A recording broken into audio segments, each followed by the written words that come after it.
in the remote East Texas hills, where pine forests meet endless plains, a series of camps once promised salvation to the damned. Between 1845 and 1881, over 300 souls entered these redemption camps, seeking forgiveness for their sins. Only a handful ever left alive. Survivors spoke in whispers of purification rituals so extreme that death seemed merciful by comparison.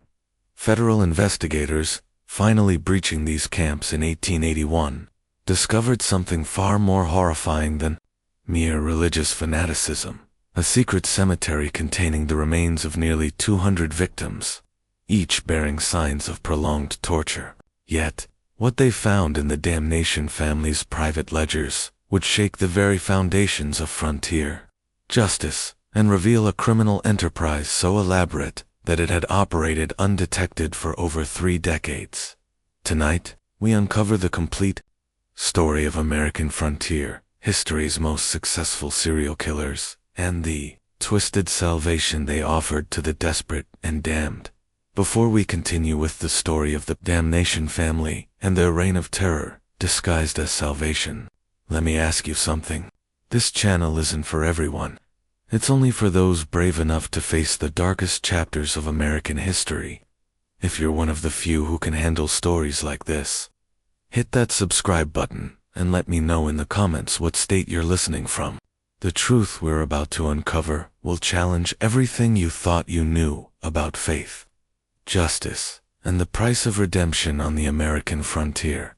The year was 1845, and Texas had just joined the Union as the 28th state after nearly a decade as an independent republic.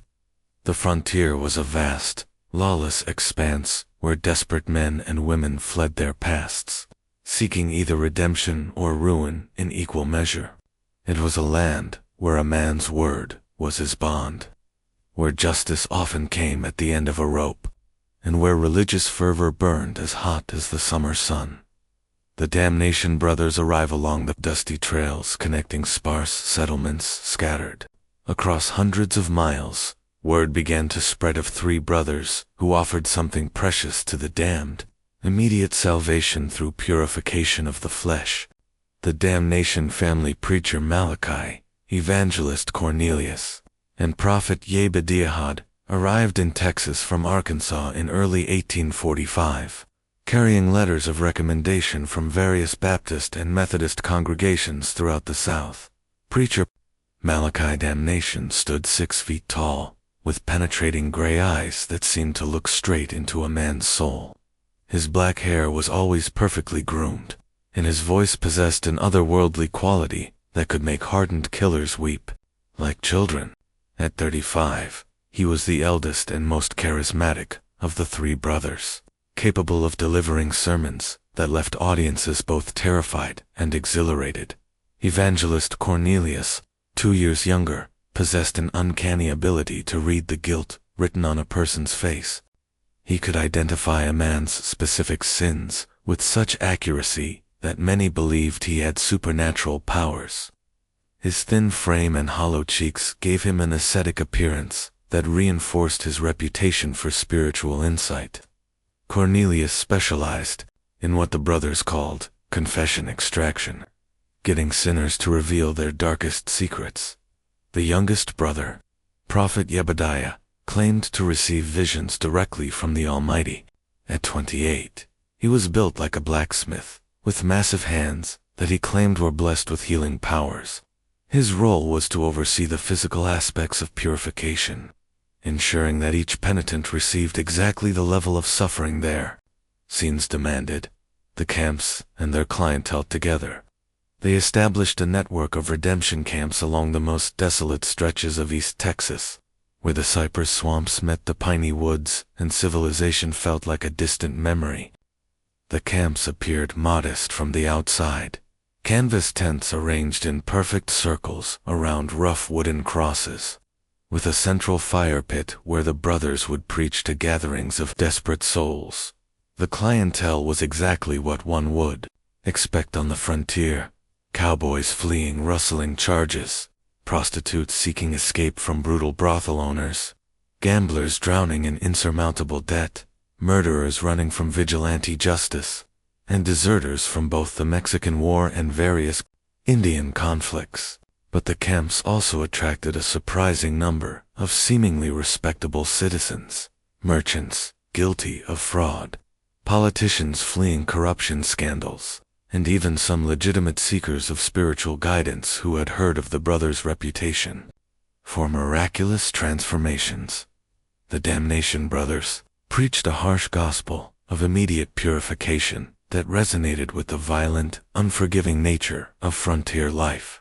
Sin must be burned away like chaff in the fire, Malachi would thunder, his voice echoing through the pines as flames danced across his angular face. The flesh must suffer so the spirit can soar to eternal glory. There are no shortcuts to salvation, only the narrow path of pain that leads to paradise. Their reputation for producing miraculous transformations spread throughout Texas and into neighboring states. According to testimonials that appeared regularly in frontier newspapers, men entered the camps as hardened sinners and emerged as new creations, gentle as lambs, pure as mountain snow, ready to spread the gospel to the furthest corners of the earth. Samuel Hartwell's ordeal was on a sweltering August night in 1847 that the first disturbing reports began to surface, though few paid attention at the time. A cattle driver named Samuel Hartwell had stumbled into the town of Marshall, Texas, barely alive and speaking in terrified whispers about what he had witnessed at a redemption camp near the mysterious waters of Caddo Lake. Hartwell's appearance was shocking to those who had known him before his spiritual journey. Once a robust man in his 30s, he now appeared gaunt and prematurely aged, his hair having turned completely white. His hands shook uncontrollably, and he would flinch violently at unexpected sounds. Most disturbing were his eyes. Once bright blue, they now held a hollow, haunted quality that suggested he had seen things no man should witness. His story was fragmented, told between fits of trembling and moments of catatonic silence that could last for hours. According to the local pastor who took him in, Hartwell would wake each night screaming about the pit of purification and the screaming that never stopped. During his more lucid moments, he spoke of arriving at the camp seeking forgiveness for killing a man in a saloon fight over a disputed card game. They said the pain would cleanse my soul, Hartwell whispered to Pastor William Matthews, his voice barely audible even in the silence of the church. Brother Malachi looked into my eyes and told me exactly what I had done, not just the killing, but things I'd never told another living soul. He knew about the money I'd stolen from my mother before leaving Arkansas. He knew about the woman I'd left pregnant in New Orleans. He knew everything. According to Hartwell's account, the purification process began immediately upon arrival at the camp. New penitents were stripped of all possessions, including their clothes, and given rough burlap robes to wear.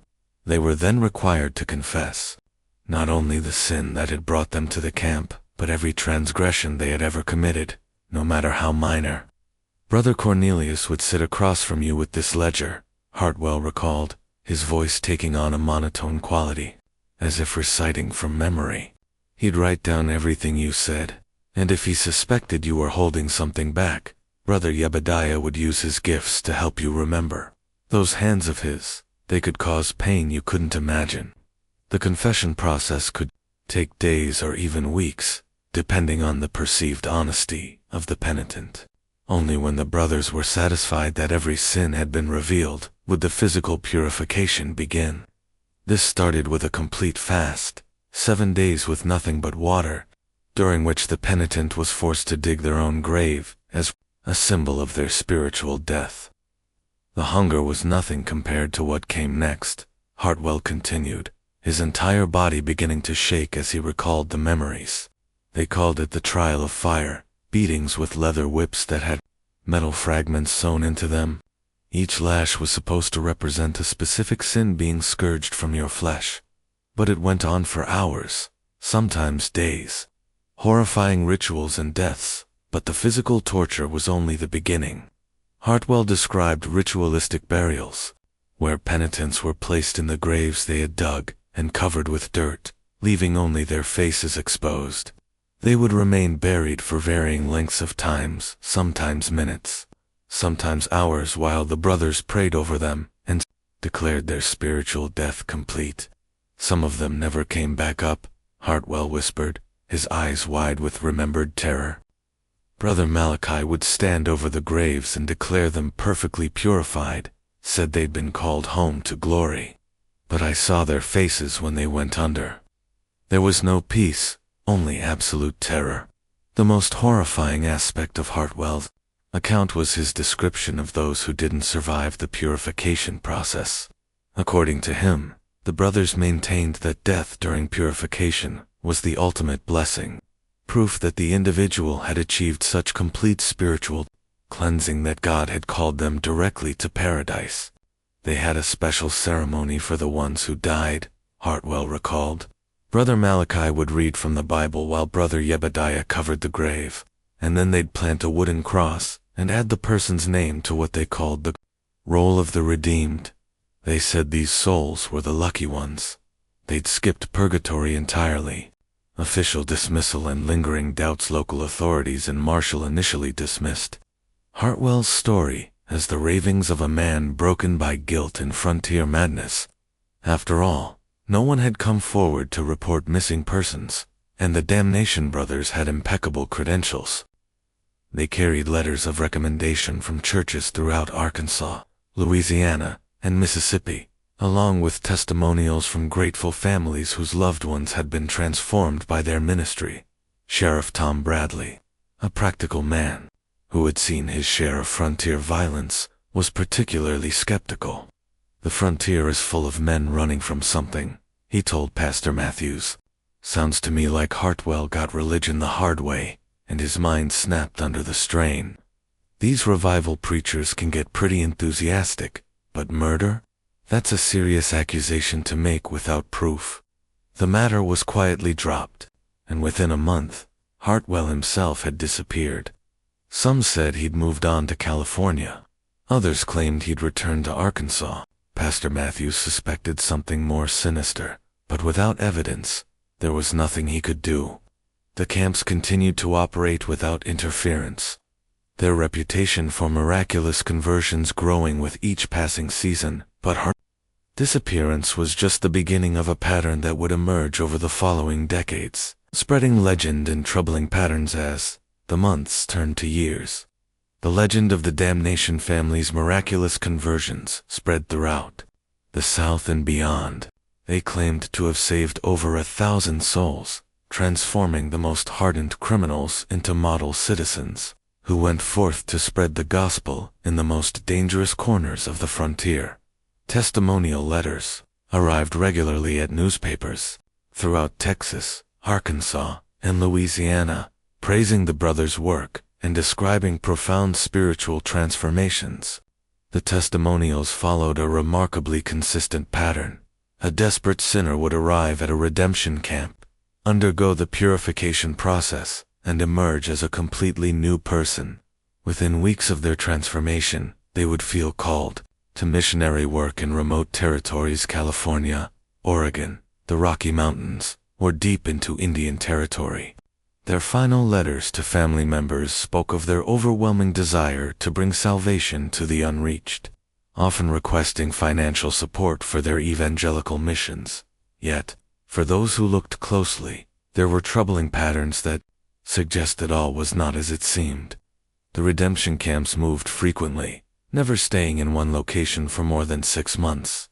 The brothers explained this as following God's calling to reach new populations of sinners, but it made tracking their activities nearly impossible for law enforcement agencies that were already stretched thin across the vast frontier. More disturbing were the accounts of families who sent wayward sons or daughters to the camps, only to receive letters months later informing them that their loved ones had been so transformed by the experience that they had felt called to missionary work in distant territories. These family members were never seen or heard from again. However, the Damnation brothers always had explanations, and often forged letters to account for their absence. Mrs. Eleanora Westbrook of New Orleans became one of the first to question the brothers' claims when her son Thomas, a gambling addict with mounting debts, disappeared after entering a redemption camp near Shreveport in 1849. Initially, she received regular letters describing his spiritual transformation and growing desire to spread the gospel in California. The letters contained enough personal details to convince her of their authenticity, and Thomas even requested money to support his missionary work. At first I was overjoyed, Mrs. Westbrook would later tell investigators. Thomas had been heading down a dark path, and these letters suggested he had found salvation. But something about the handwriting bothered me.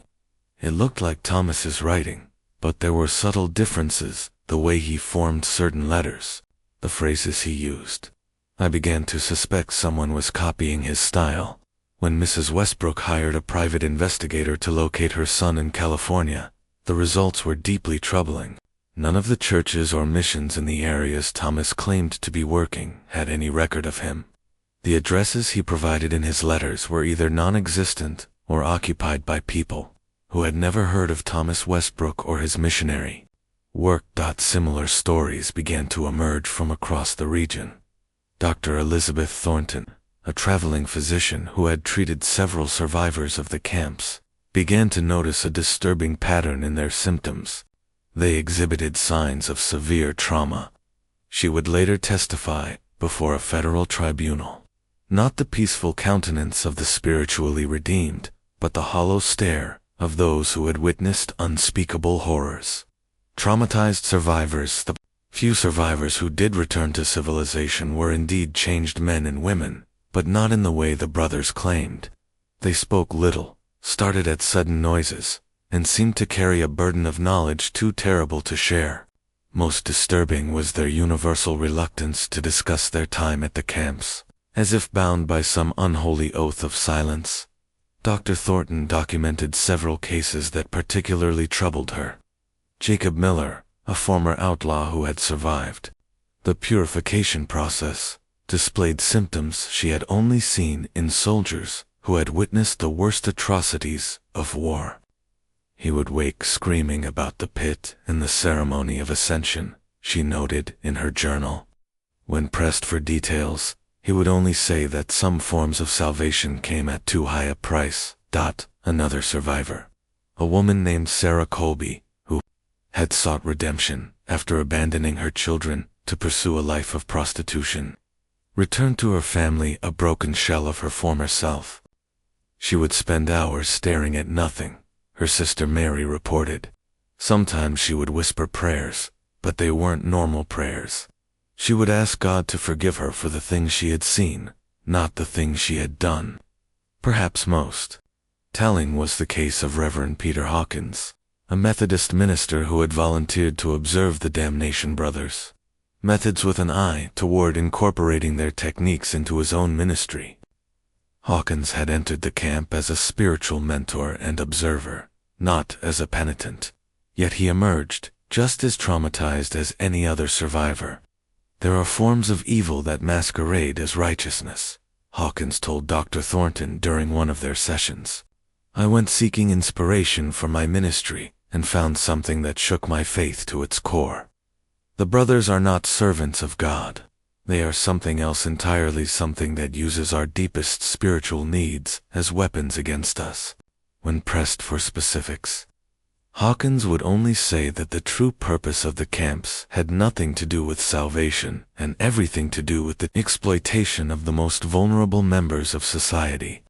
He refused to elaborate, claiming that speaking the truth would only endanger others who might be tempted to investigate. The Civil Wars followed the pattern of mysterious disappearances and traumatized survivors, continued throughout the 1850s and into the 1860s. However, the chaos of the Civil War provided perfect cover for the Damnation brothers' activities. With entire populations displaced and communication systems disrupted, it became even easier for people to vanish without explanation. However, the end of the war brought new challenges for the brothers and new opportunities for those seeking to expose their crimes. Captain James Morrison's investigation, in the spring of 1879, nearly 15 years after the conflict's end, a young Texas Ranger named Captain James Morrison began investigating reports of missing persons throughout East Texas. Morrison was a methodical man with a background in military intelligence, and he noticed something that others had missed, a pattern of disappearances that seemed to follow the movement of the redemption camps. Like a shadow across the frontier, Morrison had been assigned to the case after receiving a formal complaint from Senator Charles Whitman of Louisiana, whose nephew had disappeared after entering a damnation camp near the Texas border. Unlike previous investigations, which had been conducted by local sheriffs with limited resources and jurisdiction, Morrison had the authority and funding to conduct a comprehensive multi-state investigation. "There's something here that doesn't add up," Morrison wrote in his initial report to Ranger headquarters in Austin. "I've documented over 60 missing persons cases in the past 3 years alone, all connected to these redemption camps. That's not counting the cases from earlier years or other states where records are incomplete." Morrison's investigation led him to interview dozens of families who had lost contact with relatives after they entered the camps. The stories were remarkably similar. Loved ones would seek redemption at a damnation camp. Correspondence would continue for several weeks describing their spiritual transformation, then abruptly cease with a final letter explaining their calling to missionary work in remote locations. Uncovering the deception, the ranger's suspicions deepened when he attempted to verify these missionary claims. Letters sent to the addresses provided were invariably returned as undeliverable. Churches and missions in the territories where the converts had allegedly gone to serve had no record of their arrival. Most damning, Morrison discovered that several of the testimonial letters, supposedly written by grateful families, contained identical phrases and even identical grammatical errors. "Someone is manufacturing these testimonials," Morrison concluded in a confidential memo to his superior. "The question is whether we're dealing with fraud, kidnapping, or something worse." Morrison's breakthrough came when he encountered a man named Tobias Fletcher in a tavern in Jefferson, Texas. Fletcher was drunk and rambling, but his story was coherent enough to send chills down Morrison's spine. Fletcher claimed to have worked as a gravedigger and general laborer for the Damnation brothers for nearly 2 years in the mid-1870s. "I thought I was helping with the Lord's work," Fletcher whispered, his hands shaking as he reached for his bottle. "Brother Malachi told me I was blessed to assist in the purification of souls, but some of those graves weren't for show. Some stayed filled, permanent. He'd pray over them and declare another soul saved for eternity, but I knew what was really buried down there." Fletcher's revelations. According to Fletcher, his duties included not only digging the symbolic graves used in purification rituals, but also disposing of the bodies of those who ascended during purification. The brothers maintained that these individuals had achieved such complete spiritual cleansing that God had called them directly to paradise. But Fletcher had seen enough bodies to know the difference between natural death and murder. "The way Brother Yebediah would work with his hands," Fletcher continued, his voice dropping to barely above a whisper. "He claimed it was healing, but I saw what those hands could do. He could make a man suffer for days without killing him, drawing out every bit of information about family, money, property. Then, when they had everything they needed, he'd finish the job." Fletcher described a sophisticated operation that went far beyond simple murder. The brothers would extract detailed information about their victims' assets, family connections, and business dealings during the prolonged torture sessions. They would then use this information to forge correspondence with family members, often requesting money for fictional missionary work while providing plausible explanations for why the missionary couldn't return home or meet in person. The money kept coming, Fletcher revealed. Families would send funds to support their loved ones' work spreading the gospel. The brothers had it set up so the money would be forwarded through multiple intermediaries, impossible to trace back to them. Some families kept sending money for years, never knowing their sons and daughters were dead and buried in unmarked graves. When Morrison pressed Fletcher for details about the location of these graves, the man's demeanor changed completely.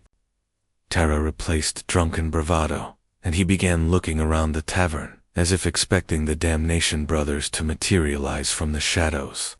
"They got eyes everywhere," Fletcher stammered, suddenly much more sober than he had appeared moments before. "People who asked too many questions about the brothers. They got a way of disappearing too. I shouldn't have said nothing. God help me. I shouldn't have said nothing." Fletcher fled the tavern that night and was never seen again. Some said he'd headed for California. Others claimed he'd been found dead in the swamps near Caddo Lake. Morrison suspected the latter, closing in on evil, but Fletcher had provided enough information to narrow his search to a specific area near the Louisiana border, where the brothers were reportedly operating their latest camp. The information Fletcher had provided was both valuable and deeply disturbing. Armed with this intelligence and a growing body of evidence, Morrison knew it was time to take decisive action. He assembled a small team of trusted rangers and set out for the region near Caddo Lake, where the Damnation family was reportedly operating their latest camp. The journey took them through some of the most remote and forbidding terrain in Texas, dense forests where the canopy blocked out the sun, and cypress swamps that seemed to swallow sound itself. Morrison's team consisted of 3 other rangers: Sergeant Bill Crawford, a grizzled veteran of the Indian Wars; Corporal Miguel Santos, a former vaquero with unmatched tracking skills; and Private David Thompson, a young man whose sharp eyes and steady nerves had earned him a reputation as an exceptional marksman. Each man had been chosen for his discretion as well as his skills. Morrison couldn't risk word of their investigation reaching the wrong ears. As they approached the area, Morrison's team began to notice disturbing signs that suggested something was fundamentally wrong with the region. The local wildlife seemed unusually scarce. Even the insects that normally plagued travelers in the humid East Texas climate were noticeably absent. The few settlers they encountered warned them away from the area. "Speaking of unholy ground and cursed soil where nothing would grow properly, ain't nothing natural about that place," warned an old trapper named Ezekiel Marsh, whom they encountered at a trading post near Marshall. "Been hunting these woods for 30 years, and I can tell you that land near the lake ain't right. Animals won't go near it, and the few that do come back changed, if they come back at all." Marsh's description of the area matched reports Morrison had gathered from other sources. Multiple witnesses described a section of forest where the trees grew in strange twisted patterns, and where the normal sounds of wildlife fell silent. Some attributed this to Indian burial grounds or other supernatural causes. But Morrison suspected a more mundane explanation. The presence of large quantities of decomposing organic matter could certainly affect local ecosystems. The team made camp several miles from the reported location of the redemption site, planning to observe the Damnation brothers' activities before making any move. Morrison's strategy was to gather irrefutable evidence of criminal activity before confronting the brothers directly. He knew that their religious credentials and reputation for good works would make it difficult to convince a jury without overwhelming proof of wrongdoing. On their first night, the Rangers heard distant sounds that confirmed their worst suspicions. Carried on the night wind from the direction of the camp came the unmistakable sounds of human suffering, screaming, pleading, and what sounded like religious chanting in languages none of them recognized. It wasn't the cry of someone in physical pain, Morrison would later write in his official report. It was the sound of a soul in absolute torment, pleading for mercy that would never come. The worst part was how it would stop abruptly then start again hours later, as if the suffering was being deliberately prolonged. The screaming continued intermittently throughout the night, sometimes accompanied by the sound of digging and what appeared to be some form of ritual ceremony. When dawn broke, Morrison and his men found the courage to conduct a preliminary reconnaissance of the area. What they discovered in the woods surrounding the camp would challenge everything they thought. They knew about the scope of the Damnation family's crimes. Fresh graves dotted the landscape like a macabre garden, too many to be explained as symbolic elements of religious ritual. Morrison counted over 60 graves that appeared to have been dug within the past year alone, each marked with a simple wooden cross, bearing only a number. But it was the smell that convinced Morrison they had found something genuinely horrific. Despite the brothers' apparent efforts to manage their burial ground, the unmistakable odor of decomposition hung heavy in the humid air. Private Thompson, who had served as a battlefield medic during the Indian conflicts, confirmed Morrison's suspicions. "That's the smell of a lot of bodies, Captain," Thompson reported grimly. "Fresh ones, and old ones too. Whatever's happening here, it's been going on for a long time." Evidence of torture and murder. As the Rangers moved closer to the camp itself, they began to hear sounds that made their blood run cold. From the largest tent came the rhythmic sound of metal striking flesh, accompanied by a man's agonized screaming in what sounded like religious incantations. The voice delivering the incantations was calm, almost conversational, creating a horrifying contrast with the obvious suffering of the victim. Morrison realized they were witnessing an active torture session, probably part of the purification process Fletcher had described. The Ranger captain faced a terrible decision: intervene immediately and risk losing the evidence needed to expose the full scope of the brothers' crimes, or allow the torture to continue while they gathered intelligence. The decision was made for him when the screaming suddenly stopped, replaced by an ominous silence that was somehow even more disturbing than the sounds of suffering. Morrison knew they had just witnessed a murder, and any hope of saving that particular victim was gone.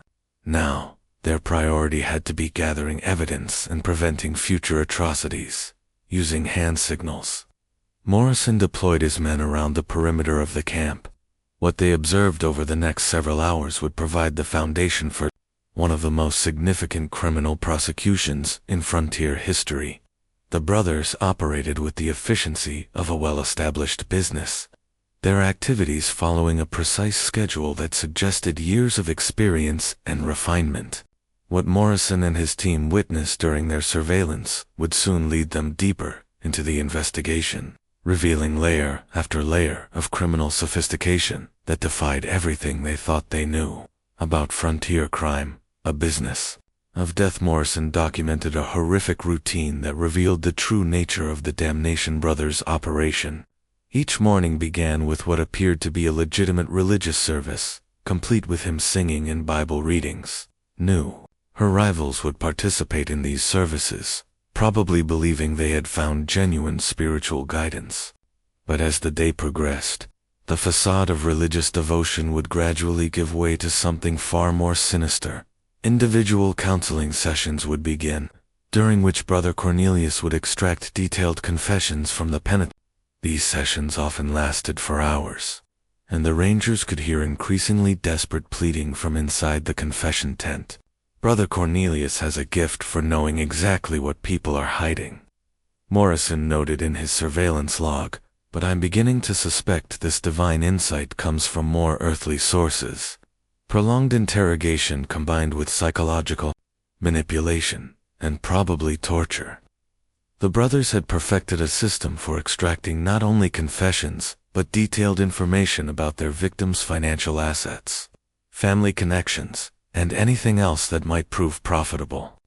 They would use this information to craft convincing forged correspondence with family members, often continuing these fictional relationships for months or even years after the victim's death.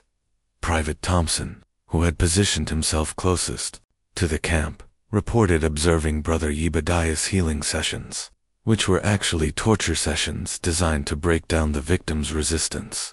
"He's got a collection of tools that would make a Spanish inquisitor proud," Thompson whispered during one of their nightly briefings, "and he knows exactly how to use them to cause maximum pain without killing too quickly." The most disturbing aspect of the brothers' operation was its systematic nature. They had clearly developed their methods over many years, refining their techniques for extracting information, forging documents, and disposing of bodies. The camp Morrison's team was observing was obviously not there first. It showed all the signs of a well-established operation that had been repeated many times in many locations. On the second night of their surveillance, the Rangers witnessed what the brothers called a ceremony of ascension, their euphemism for murder. A penitent who had apparently undergone several days of torture was brought to the center of the camp, where Brother Malachi delivered a lengthy sermon about the blessing of spiritual purification. The victim, barely conscious and showing obvious signs of prolonged abuse, was then ceremonially released from earthly bonds by Brother Yebediah. "They're not killing in a fit of religious madness," Morrison wrote in his report. "This is cold, calculated murder, performed with the precision of a business transaction." The The information Fletcher had provided was both valuable and deeply disturbing. Armed with this intelligence and a growing body of evidence, Morrison knew it was time to take decisive action. He assembled a small team of trusted rangers and set out for the region near Caddo Lake, where the Damnation family was reportedly operating their latest camp. The journey took them through some of the most remote and forbidding terrain in Texas, dense forests where the canopy blocked out the sun, and cypress swamps that seemed to swallow sound itself. Morrison's team consisted of 3 other rangers: Sergeant Bill Crawford, a grizzled veteran of the Indian Wars; Corporal Miguel Santos, a former vaquero with unmatched tracking skills; and Private David Thompson, a young man whose sharp eyes and steady nerves had earned him a reputation as an exceptional marksman. Each man had been chosen for his discretion as well as his skills. Morrison couldn't risk word of their investigation reaching the wrong ears. Disturbing signs as they approached the area, Morrison's team began to notice disturbing signs that suggested something was fundamentally wrong with the region. The local wildlife seemed unusually scarce. Even the insects that normally plagued travelers in the humid East Texas climate were noticeably absent. The few settlers they encountered warned them away from the area, speaking of unholy ground and cursed soil where nothing would grow properly. "Ain't nothing natural about that place," warned an old trapper named Ezekiel Marsh, whom they encountered at a trading post near Marshall. "Been hunting these woods for 30 years, and I can tell you that land near the lake ain't right. Animals won't go near it, and the few that do come back changed, if they come back at all." Marsh's description of the area matched reports Morrison had gathered from other sources. Multiple witnesses described a section of forest where the trees grew in strange, twisted patterns, and where the normal sounds of wildlife fell silent. Some attributed this to Indian burial grounds or other supernatural causes, but Morrison suspected a more mundane explanation. The presence of large quantities of decomposing organic matter could certainly affect local ecosystems. Surveillance and unspeakable sounds. The team made camp several miles from the reported location of the redemption site, planning to observe the Damnation brothers' activities before making any move. Morrison's strategy was to gather irrefutable evidence of criminal activity before confronting the brothers directly. He knew that their religious credentials and reputation for good works would make it difficult to convince a jury without overwhelming proof of wrongdoing. On their first night, the Rangers heard distant sounds that confirmed their worst suspicions. Carried on the night wind from the direction of the camp came the unmistakable sounds of human suffering, screaming, pleading, and what sounded like religious chanting in languages none of them recognized. It wasn't the cry of someone in physical pain, Morrison would later write in his official report. It was the sound of a soul in absolute torment, pleading for mercy that would never come. The worst part was how it would stop abruptly, then start again hours later, as if the suffering was being deliberately prolonged. The screaming continued intermittently throughout the night, sometimes accompanied by the sound of digging and what appeared to be some form of ritual ceremony. When dawn broke, Morrison and his men found the courage to conduct a preliminary reconnaissance of the area. What they discovered in the woods surrounding the camp would challenge everything they thought they knew about the scope of the damnation. Families' crimes, a macabre garden of graves, fresh graves, dotted the landscape like a macabre garden, far too many to be explained as symbolic elements of religious ritual. Morrison counted over 60 graves that appeared to have been dug within the past year alone, each marked with a simple wooden cross, bearing only a number. But it was the smell that convinced Morrison they had found something genuinely horrific. Despite the brothers' apparent efforts to manage their burial ground, the unmistakable odor of decomposition hung heavy in the humid air. Private Thompson, who had served as a battlefield medic during the Indian conflicts, confirmed Morrison's suspicions. "That's the smell of a lot of bodies, Captain," Thompson reported grimly. "Fresh ones and old ones too. Whatever's happening here, it's been going on for a long time." As the Rangers moved closer to the camp itself, they began to hear sounds that made their blood run cold.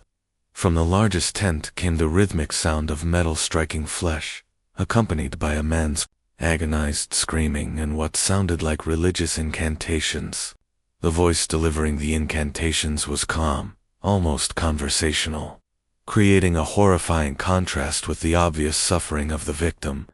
Morrison realized they were witnessing an active torture session, probably part of the purification process Fletcher had described. The terrible choice, and witnessed murder. The Ranger captain faced a terrible decision: intervened immediately and risk losing the evidence needed to expose the full scope of the brothers' crimes, or allow the torture to continue while they gathered intelligence. The decision was made for him when the screaming suddenly stopped, replaced by an ominous silence that was somehow even more disturbing than the sounds of suffering. Morrison knew they had just witnessed a murder, and any hope of saving that particular victim was gone. Now, their priority had to be gathering evidence and preventing future atrocities, using hand signals. Morrison deployed his men around the perimeter of the camp. What they observed over the next several hours would provide the foundation for one of the most significant criminal prosecutions in frontier history. The brothers operated with the efficiency of a well-established business, their activities following a precise schedule that suggested years of experience and refinement. What Morrison and his team witnessed during their surveillance would soon lead them deeper into the investigation, revealing layer after layer of criminal sophistication that defied everything they thought they knew about frontier crime. A horrific routine unveiled. Morrison documented a horrific routine that revealed the true nature of the Damnation brothers' operation. Each morning began with what appeared to be a legitimate religious service, complete with hymn singing and Bible readings. New arrivals would participate in these services, probably believing they had found genuine spiritual guidance. But as the day progressed, the facade of religious devotion would gradually give way to something far more sinister. Individual counseling sessions would begin, during which Brother Cornelius would extract detailed confessions from the penitent. These sessions often lasted for hours, and the Rangers could hear increasingly desperate pleading from inside the confession tent. Brother Cornelius has a gift for knowing exactly what people are hiding, Morrison noted in his surveillance log, but I'm beginning to suspect this divine insight comes from more earthly sources. Prolonged interrogation combined with psychological manipulation, and probably torture. The brothers had perfected a system for extracting not only confessions, but detailed information about their victims' financial assets, family connections, and anything else that might prove profitable. They would use this information to craft convincing forged correspondence with family members, often continuing these fictional relationships for months or even years after the victim's death. Private Thompson, who had positioned himself closest to the camp, reported observing Brother Yebediah's healing sessions, which were actually torture sessions designed to break down the victim's resistance. "He's got a collection of tools that would make a Spanish inquisitor proud," Thompson whispered during one of their nightly briefings. "And he knows exactly how to use them to cause maximum pain without killing too quickly." The most disturbing aspect of the brothers' operation was its systematic nature. They had clearly developed their methods over many years, refining their techniques for extracting information, forging documents, and disposing of bodies. The camp Morrison's team was observing was obviously not their first. It showed all the signs of a well-established operation that had been repeated many times in many locations. On the second night of their surveillance, the Rangers witnessed what the brothers called a ceremony of ascension, their euphemism for murder.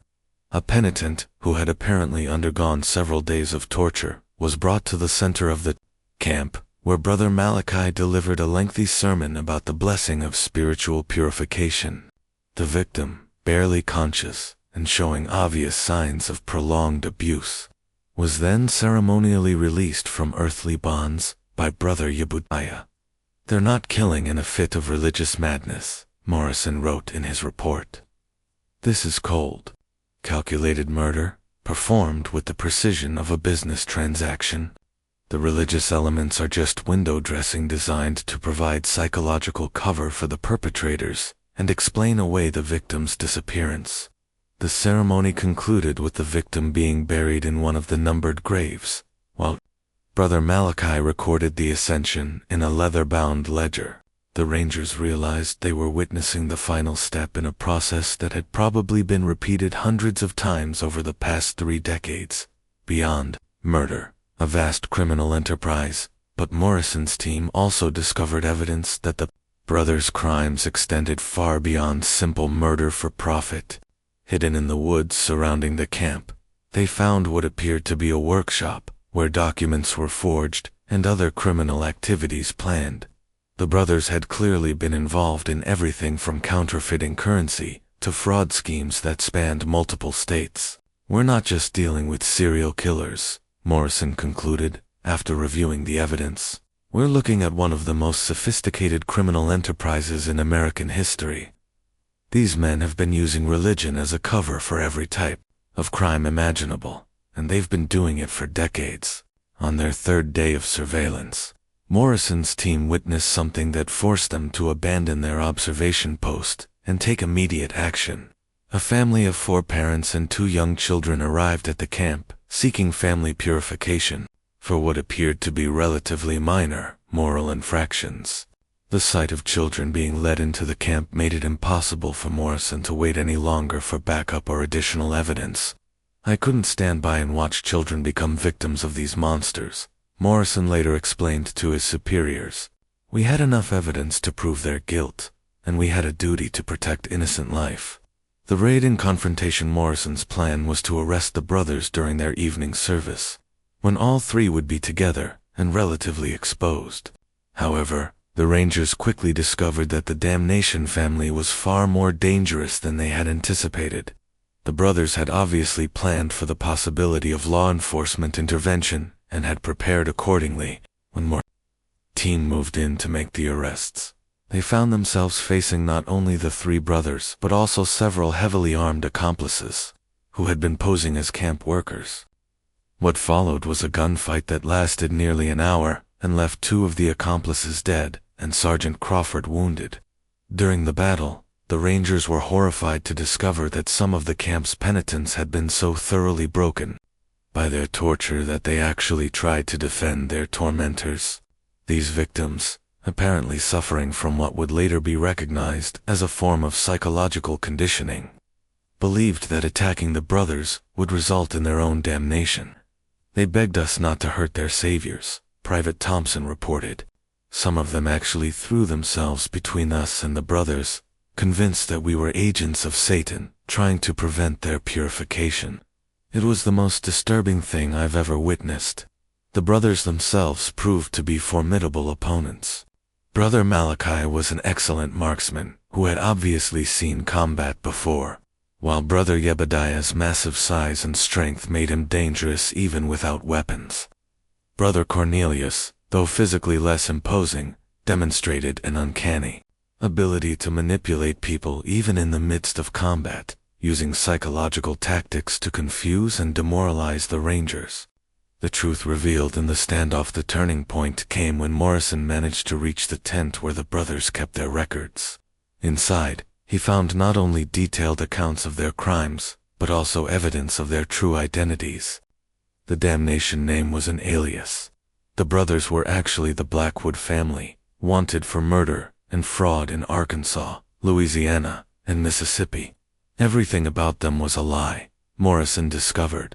Their names, their religious credentials, their testimonials, all carefully crafted fiction designed to provide cover for their criminal activities. They weren't misguided religious fanatics. They were career criminals who had found the perfect disguise. With their true identities exposed and their records in the hands of law enforcement, the brothers' resistance began to crumble. One by one, they were taken into custody, though not before Brother Cornelius made a final attempt to escape by taking one of the child victims as a hostage. The standoff that followed revealed the true depth of the brothers' depravity. When Morrison attempted to negotiate for the child's release, Brother Cornelius calmly explained that the child had already been marked for purification and that killing him would actually be an act of mercy. "You don't understand the service we provide," Brother Cornelius told Morrison with chilling calm. "These people come to us broken, sinful, worthless. We give their lives meaning by allowing them to participate in something greater than themselves. Death during purification is the highest honor we can bestow." It was Private Thompson who ended the standoff with a perfectly placed shot that wounded Brother Cornelius without harming the child. The remaining accomplices surrendered immediately, apparently recognizing that their cause was lost. Uncovering the full scope with the immediate threat neutralized, and the brothers finally in custody, Morrison's team could begin the grim task of uncovering the full scope of what they had stumbled upon. What they would discover in the hours and days that followed would exceed even their worst expectations, documenting the full scope of their crimes. What they found in the camp and the surrounding area exceeded their worst expectations and provided evidence of criminal activity spanning over 3 decades. The brothers' record-keeping was meticulous and damning. Their ledgers contained detailed information about more than 400 victims, including names, backgrounds, methods of execution, and the amounts of money extracted from their families through fraudulent correspondence. The records showed that the brothers had been operating since at least 1843, 2 years before their arrival in Texas. They kept records like it was a business, Morrison reported. Each victim was assigned a number, and they tracked everything: how much money was stolen, what information was extracted, even which torture methods were most effective for different types of people. It's the most coldly methodical approach to murder I've ever encountered. The physical evidence was equally horrifying. Excavation of the numbered graves revealed the remains of nearly 200 individuals, most showing signs of prolonged torture before death. The victims ranged in age from teenagers to elderly individuals, and included both men and women from all walks of life. Forensic examination of the remains, conducted by Dr. Elizabeth Thornton and a team of medical experts brought in from Austin and New Orleans, revealed the sophisticated nature of the brothers' torture methods. They had clearly studied human anatomy and psychology, Dr. Thornton reported.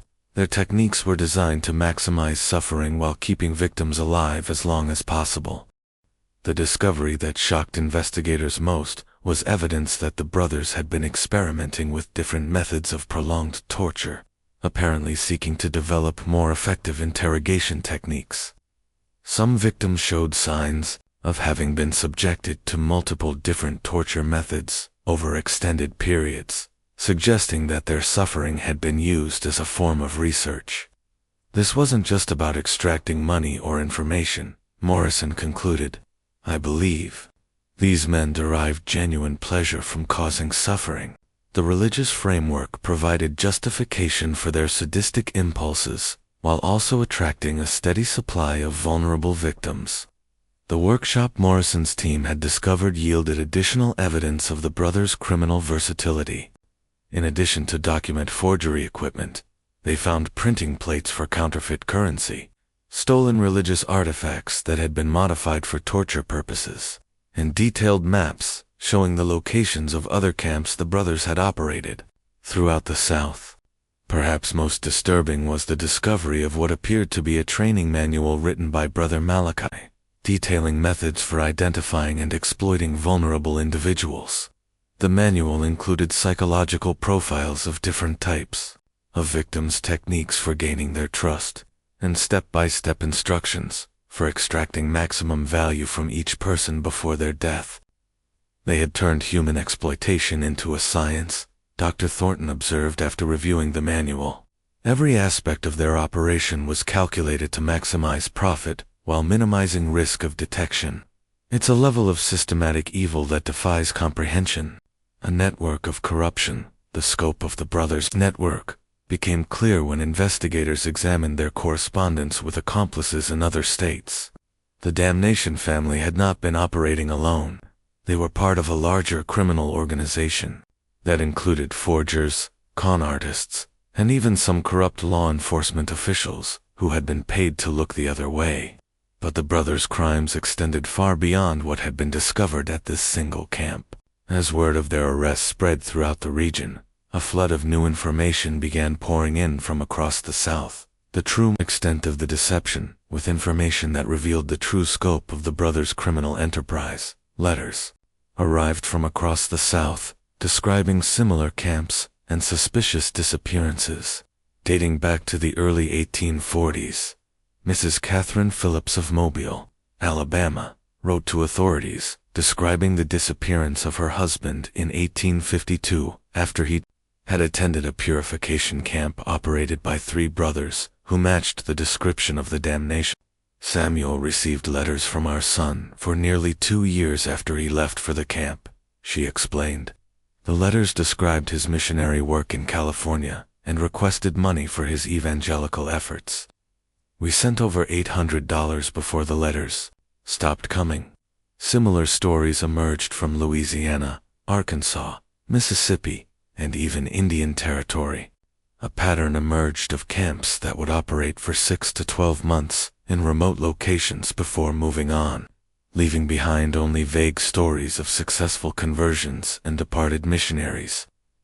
The investigation revealed that the brothers had perfected a method of exploiting the poor communication systems of the frontier era. By operating in remote areas and constantly moving their base of operations, they had made it nearly impossible for law enforcement agencies to track their activities or connect disappearances across different jurisdictions. They understood better than most law enforcement officials how to exploit the weaknesses in our system, Morrison noted in his final report. They chose their locations carefully, targeting areas where local authorities were overwhelmed or corrupt, and they moved on before anyone could build a case against them. The brothers had also cultivated relationships with corrupt officials who provided them with advanced warning of investigations and helped them establish their false credentials. Several sheriffs, judges, and even some ministers were ultimately implicated in the conspiracy, having accepted bribes to provide testimonials or look the other way when suspicious activities were reported. The financial scope of the fraud was staggering. Investigators estimated that the brothers had extracted over $50,000 from victims' families through their fraudulent missionary correspondent, scheme an enormous sum for the time that represented the life savings of hundreds of families. Yet, the psychological damage extended far beyond financial loss. Families across the South had spent years believing their loved ones were performing noble work, spreading the gospel, only to discover that they had been murdered within days or weeks of entering the camps. The revelation destroyed not only individual families but entire communities that had taken pride in supporting what they believed was important missionary work. Do you believe humans are capable of such calculated evil? The Damnation, brothers' crimes force us to confront uncomfortable questions about the nature of evil itself. Share your thoughts in the comments, and if this story has gripped you like it has thousands of others, hit that like button and subscribe for more dark mysteries from America's past. Now, let's continue with the brothers' final reckoning, the mounting evidence and public outcry. for justice meant that the legal proceedings against the Damnation brothers would become one of the most closely watched trials in frontier history. The trial quickly became one of the most sensational criminal proceedings in Texas history. The courthouse was packed daily with spectators, reporters, and family members of victims who had traveled from across the South to witness justice. The prosecution, led by District Attorney Robert Maxwell, faced the challenging task of presenting evidence of crimes that had occurred over nearly 4 decades and across multiple states. The case was complicated by the fact that many potential witnesses had been murdered, and much of the evidence consisted of the brothers' own meticulous records. "Gentlemen of the jury," Maxwell declared in his opening statement, "you are about to hear evidence of crimes so heinous, so systematically evil, that they challenge our fundamental beliefs about human nature. The defendants have masqueraded as servants of God while serving only their own twisted desires for wealth and power." The defense crumbles. The defense strategy, led by prominent attorney James Worthington, attempted to portray the brothers as misguided religious zealots whose extreme methods had been motivated by genuine, if misplaced, spiritual. Worthington argued that the brothers had genuinely believed they were saving souls, and that any deaths had been unintentional results of overly enthusiastic religious practices. "My clients are guilty of excessive zeal, perhaps even criminal negligence," Worthington argued, "but they are not the cold-blooded killers the prosecution would have you believe.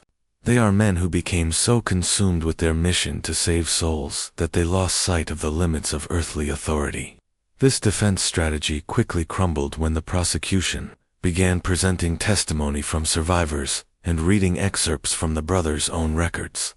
The methodical nature of their crimes, the detailed financial tracking, and the evidence of systematic torture made it impossible to maintain the fiction of religious motivation. Chilling testimonies. Brother Malachi's own testimony proved particularly damaging to the defense. Rather than showing remorse or claiming religious justification, he spoke with cold pride about the efficiency of their operation and their success in avoiding detection for so many years.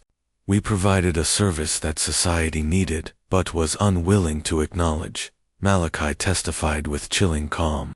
"The frontier is full of broken people who have no purpose, no value, no hope. We gave their meaningless lives meaning by allowing them to contribute to something greater than themselves." When asked by the prosecution to explain the torture and murder, Malachi's response shocked even the experienced court reporters. "Death is inevitable for all men.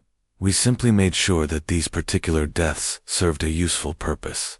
The money we extracted supported important work that these individuals could never have accomplished on their own."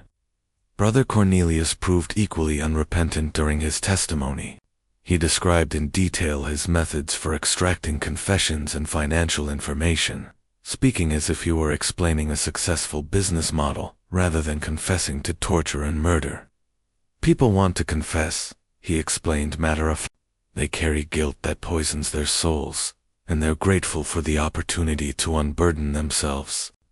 My gift was simply knowing how to help them overcome their natural reluctance to tell the complete truth."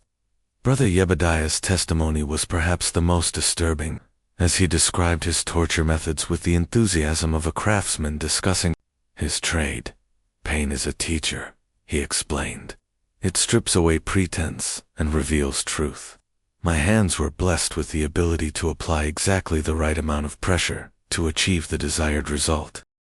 The prosecution's case was bolstered by testimony from Dr. Elizabeth Thornton, who provided expert medical testimony about the victim's injuries and the sophisticated nature of the torture methods used. "These men had clearly studied human anatomy and psychology," she testified. "Their methods were designed to maximize suffering while keeping victims alive as long as possible. The work of experts, not religious fanatics." The most powerful testimony came from the handful of survivors who had lived through the brothers' purification process. These witnesses provided first-hand accounts of the torture, psychological manipulation, and systematic murder they had witnessed during their time in the camps. Samuel Hartwell, the cattle driver, whose 1847 testimony had first raised suspicions about the camps, was brought back to testify, despite his obvious psychological trauma. His description of the purification process provided the jury with a detailed understanding of how the brothers operated. "They didn't just want to kill us," Hartwell testified, his voice barely audible in the packed courtroom. "They wanted to break us completely, first body, mind, and spirit. The torture wasn't just about extracting information. They enjoyed watching us suffer." Other survivors corroborated Hartwell's account and provided additional details about the brothers' methods. Rebecca Marsh, a former prostitute who had survived 3 weeks in a camp, described how the brothers used psychological manipulation to break down their victims' resistance. "They would tell you that your suffering was necessary for your salvation," she testified. "They made you feel grateful for the torture, convinced you that you deserved it. By the time they were finished with you, you believed that dying would be a mercy, and that believing it would make you one of the blessed." An insider's account and true identities perhaps most disturbing was the testimony of Jacob Wheeler, a former accomplice who had helped the brothers with their forgery operations before developing a conscience and escaping. Wheeler provided insider details about the scope of the criminal enterprise and the brothers' long-term planning. "They had it all mapped out," Wheeler testified. "They knew exactly how long they could operate in each location before suspicion would build, and they had escape routes planned for every camp. They even had contingency plans for what to do if law enforcement got too close." Wheeler's testimony revealed that the brothers had been planning to expand their operations to California and Oregon, where the gold rush had created new populations of desperate individuals who might be vulnerable to their schemes. "They saw the Western migration as a business opportunity," he explained. "All those people heading west with money and no family connections to track them down if they disappeared." One of the most shocking moments of the trial came when the prosecution revealed the brothers' true identities and criminal histories. Court records from Arkansas showed that the men calling themselves the Damnation family were actually Jacob, Cornelius, and Josiah Blackwood, brothers who had been wanted for murder and fraud since 1841. The Blackwood brothers had originally operated as confidence men in Little Rock, Arkansas, before graduating to more serious crimes. Their first known murder had occurred in 1842, when they killed a wealthy merchant who had discovered their fraudulent activities. Rather than face justice, they had fled west and assumed the identities of deceased ministers, whose credentials they had stolen from a burned church. Everything about their religious personas was carefully constructed fiction, Prosecutor Maxwell revealed to the stunned courtroom. They studied legitimate religious practices and terminology well enough to fool even experienced ministers. Their entire identity as the Damnation family was an elaborate disguise created to provide cover for their criminal activities. The revelation explained many of the inconsistencies that had troubled investigators over the years.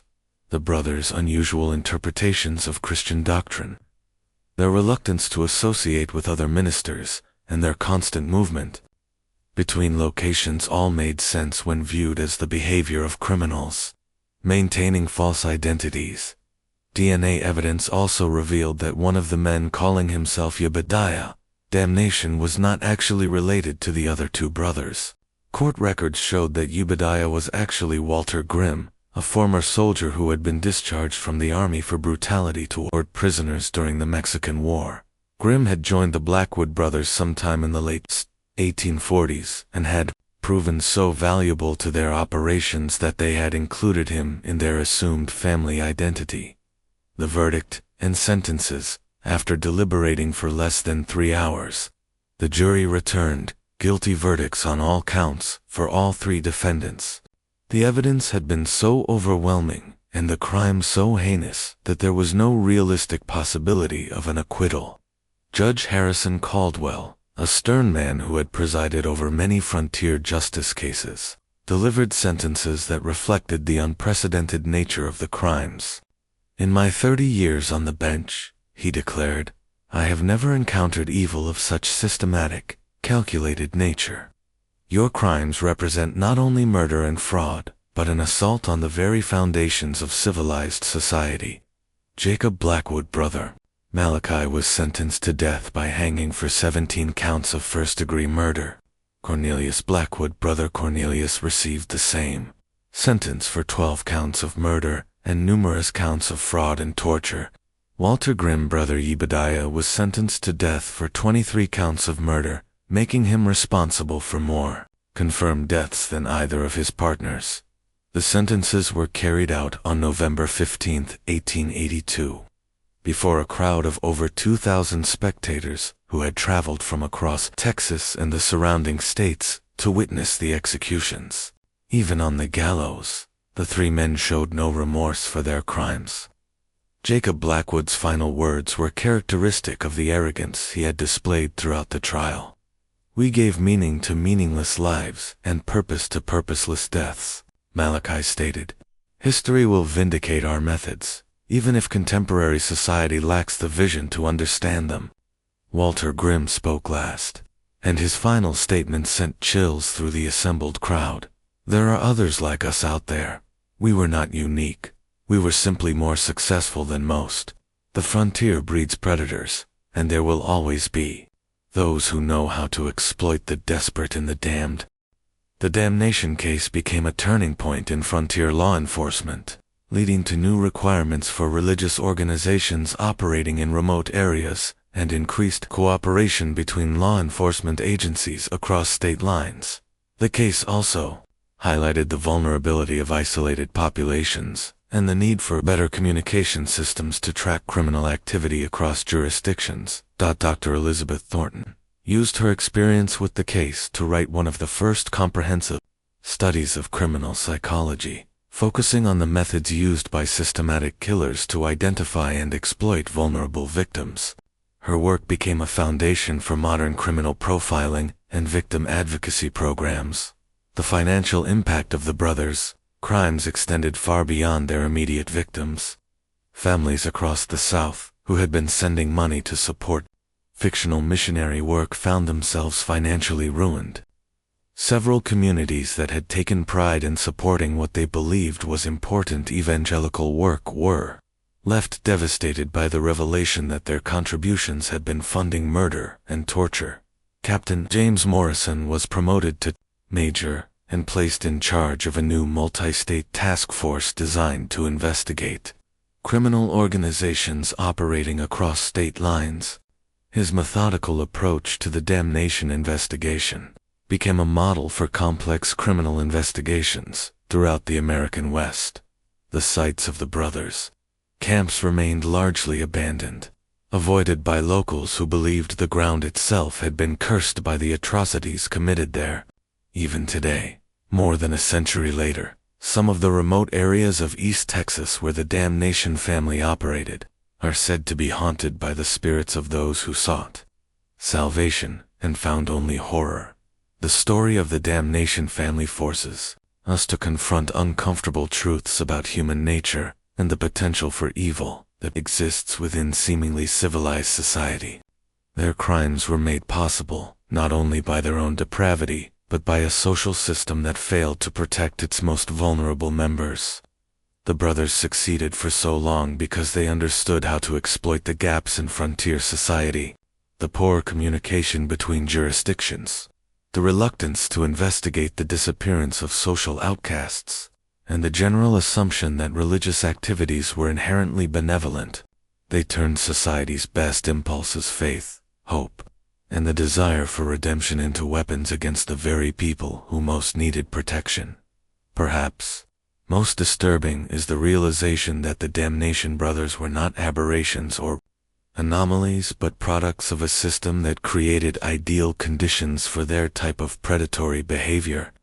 The frontier's combination of isolation, desperation, and weak law enforcement created opportunities that were inevitably exploited by those willing to embrace absolute evil. Their story serves as a permanent reminder that evil often wears the mask of righteousness, and that the most dangerous predators are those who exploit our deepest spiritual and emotional needs. In a world where people seek meaning, purpose, and redemption, there will always be those ready to offer false salvation at the ultimate price. The Damnation family claimed to offer salvation to the damned, but in the end, they proved that some forms of damnation are far worse than any sin their victims had ever committed. Their legacy is written in unmarked graves scattered across the American frontier, a testament to the depths of human evil and the price of misplaced trust.